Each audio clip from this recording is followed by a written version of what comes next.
ఎవరి బగలాముఖి అంటే ఉమ్, ఒకానొకసారి ఒక రాక్షసుడు ఉమ్.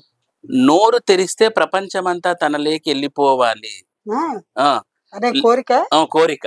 ఆ, నోరు సూపర్. తెరిస్తే ఉమ్, తన నాలుక ఇలా అంటే ఉమ్, బ్రహ్మాండాలు సైతం తను ఇవే అయిపోవాలి. ఉమ్. ఆ నాలుక మీద అంత శక్తి పెట్టుకొని ఉన్నాడంట అతను. ఆ, అప్పుడు ఈమె ఒక కొంగ మీద వచ్చి ఈ బగలాముఖి ఉమ్.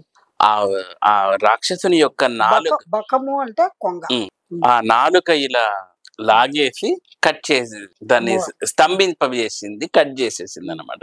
సో అప్పటి నుంచి ఈమెను బగలాముఖి అని మనం పిలుస్తాము. ఈమె పీతవర్ణ ప్రియే అని అంటాం. అంటే ఎల్లో కలర్ అంటే ఈమెకు చాలా ప్రియము అని అంటాం.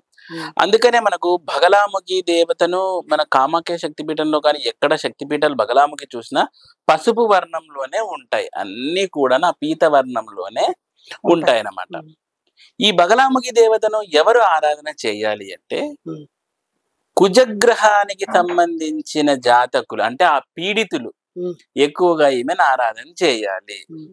పీడితులే కాదు, కుజుడికి సంబంధించిన ఆ పాజిటివ్ బెనిఫిట్స్ కావాలనుకున్న కూడా బగలాముఖి ఆరాధన కూడా చేయొచ్చు. ఈమెకు మంగళవారం రోజు పూజించాలి. ఎప్పుడైనా చేయొచ్చు, మంగళవారం రోజు కొంచెం విశేషంగా పూజించాలి.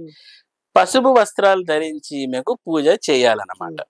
మామూలు మంగళవారం అంటేనే ఎరుపు అనుకుంటాం, కానీ బగలాముఖి ఆరాధకులు మాత్రం పసుపు వర్ణాన్ని ధరించాల్సి ఉంటుంది. ఈమె కుజుడికి అధిష్టాన దేవత. నాట్ ఓన్లీ ఇదే, ఈమె వాక్ స్తంభన, శత్రు స్తంభన. అంటే ఒకరిని స్తంభింపజేయాలి అంటే ఈమె ఆరాధన చేస్తే చాలు. ఒక మంత్రం ఓం హ్రీం బగలాముఖి సర్వదుష్టానాం వాచం ముఖం పదం స్తంభయ జిహ్వాం కీలయ బుద్ధిం వినాశయ హ్రీం ఓం స్వాహ అనే మంత్రస్వరూపిణి. అంటే వాచం ముఖం పదం స్తంభన అయిపోతుంది మీరు కొలిస్తే. మనల్ని ఏమైనా పట్టి పీడించే వాళ్ళది. అంతెందుకండి, మనకు కామాఖ్యలో కూడా ఈ శత్రు స్తంభన కోసం ఎంతో మంది పొలిటికల్ లీడర్స్ వచ్చి బగలాముఖి చేయించుకుంటూ ఉంటారు అపోనెంట్స్ మీద. వాడు స్తంభం అయిపోలే, వీడు స్తంభన అయిపోలే అని చెప్పి. అంటే స్తంభన శక్తి ఈ బగలాముఖి దేవత అన్నమాట. అంతేకాకుండా కుజదోషం ఉన్న వాళ్ళు కూడా బగలాముఖి ఆరాధన చేయొచ్చు. అది అష్టమ కుజదోషమా, సప్తమ కుజదోషమా, ద్వితీయమా, ఏ రకమైన కుజదోషం ఉన్నా కూడా బగలాముఖి దేవతను ఆరాధన చేయవచ్చు. ఇది మనకు బగలాముఖి గురించి అర్థమవుతుంది.